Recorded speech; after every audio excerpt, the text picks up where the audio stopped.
कृषि सुधार कानूनों को लेकर दिल्ली की अलग अलग सीमाओं पर प्रदर्शन कर रहे किसानों के आंदोलन का आज 15वां दिन है। वहीं किसानों ने केंद्र सरकार की तरफ से भेजे गए प्रस्ताव को खारिज कर दिया, जिसके बाद अब कृषि कानून पर केंद्र और किसानों का टकराव और बढ़ गया है। किसानों ने 12 दिसंबर से दिल्ली की घेराबंदी बढ़ाने का ऐलान किया है। साथ ही किसान नेताओं का कहना है कि वो शनिवार को जयपुर दिल्ली और दिल्ली आगरा एक्सप्रेसवे को बंद करेंगे। आंदोलन को तेज करते हुए 14 दिसंबर को राष्ट्रव्यापी प्रदर्शन करेंगे।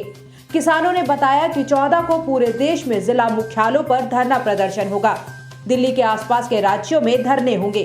12 तारीख को पूरे देश में टोल प्लाजा फ्री कर दिया जाएगा। 12 तारीख को या उससे पहले दिल्ली जयपुर हाईवे को बंद कर दिया जाएगा। किसानों ने रिलायंस और जियो के सभी प्रोडक्ट का बॉयकॉट करने की अपील की है। जियो के जो जितने भी प्रोडक्ट हैं पूरे देश में नेशनल लेवल पर जो मॉल्स है सभी का बाइकाट करेंगे। पूरे देश में एक दिन का जिला हेडक्वार्टर पर मोर्चा लगेगा।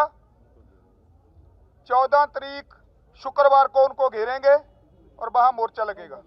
सोमवार पूरे देश में लगातार रोष प्रदर्शन जारी रहेंगे।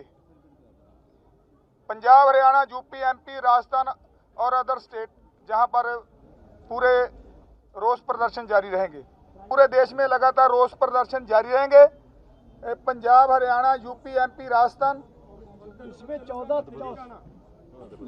मध्य प्रदेश 14 तारीख को धरने लगाए जाएंगे। 14 तारीख को धरने लगाए जाएंगे। जो धरने नहीं लगाएंगे वो दिल्ली को कूच करेंगे। जयपुर दिल्ली हाईवे रोकने के लिए 12 तारीख तक फैसला कर लिया गया है। 12 तारीख तक उसको रोका जाएगा।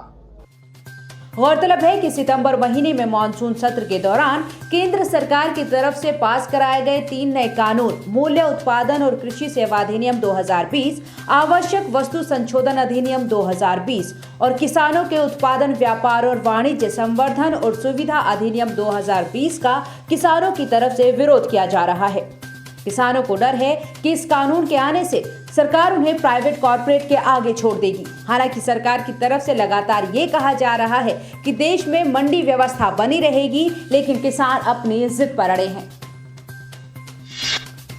रक्षा मंत्री राजनाथ सिंह ने आसियान के रक्षा मंत्रियों की बैठक ADMM+ को संबोधित किया। इस दौरान राजनाथ सिंह ने कहा कि ADMM पिछले दशक से इस क्षेत्र में शांति और स्थिरता का आधार बना है। उन्होंने कहा कि जैव आतंकवाद और महामारियों के खतरों को दूर करने के प्रयास करने होंगे। बता दें कि 13 दिसंबर को आसियान की 10वीं वर्षगांठ है, जिसके चलते इस बैठक का आयोजन किया गया। राजनाथ सिंह ने कहा कि हमने परस्पर विश्वास को मजबूत किया है। हम क्षेत्र में निरंतर शांति के लिए लंबा रास्ता तय करेंगे। इस क्षेत्र में शांति, स्थिरता और नियमों पर आधारित देश का आधार बनने के लिए ADMM की पिछले 1 दशक में वृद्धि हुई है। उन्होंने कहा कि हमें जैव आतंकवाद और महामारी संबंधी बीमारियों के खतरों को दूर करने के अपने प्रयासों को जारी रखने की जरूरत है। Maritime security, cyber-related crimes and terrorism, just to name a few, remain the challenges that we need to address as a forum. Amongst the new challenges that have emerged, COVID-19 has changed the world and left us many hurdles to overcome.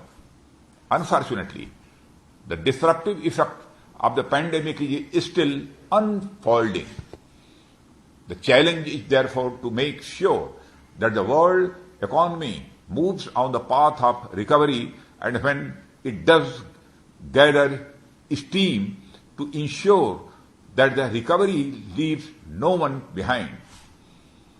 It has forced us all to reassess our healthcare infrastructure, focus on availability and affordability of vaccines and medicines, development of reliable supply chains, and highlighted the need for a strong collaboration in medical research.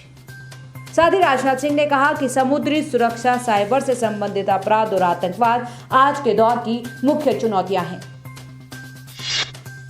केंद्रीय विदेश मंत्री S Jaishankar ने चीन के साथ पूर्वी लद्दाख में चल रहे सीमा गतिरोध के बीच पड़ोसी देश पर तीखी टिप्पणी की है। उन्होंने कहा कि चीन एलएसी पर भारी संख्या में सेना तैनात करने के लिए 5 अलग अलग स्पष्टीकरण दे चुका है। उन्होंने ये भी कहा कि चीन की तरफ से द्विपक्षीय समझौते के इस उल्लंघन ने दोनों देशों के द्विपक्षीय संबंधों को नुकसान पहुंचाया है और आपसी रिश्ते अब पिछले 30-40 साल के सबसे खराब दौर से गुजर रहे हैं। विदेश मंत्री ने ये बात एक ऑस्ट्रेलियाई राजनीतिक थिंक टैंक की ऑनलाइन चर्चा में कही।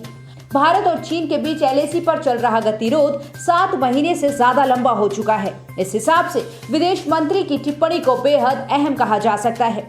उन्होंने कहा, इस साल संबंधों को महत्वपूर्ण नुकसान पहुंचा है।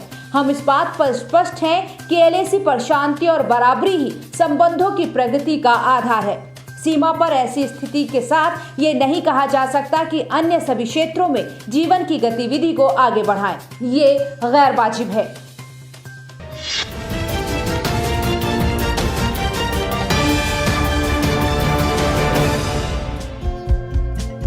हमारे चैनल को लाइक, शेयर और सब्सक्राइब जरूर करें और नई अपडेट्स के लिए बेल आइकन दबाना ना भूलें।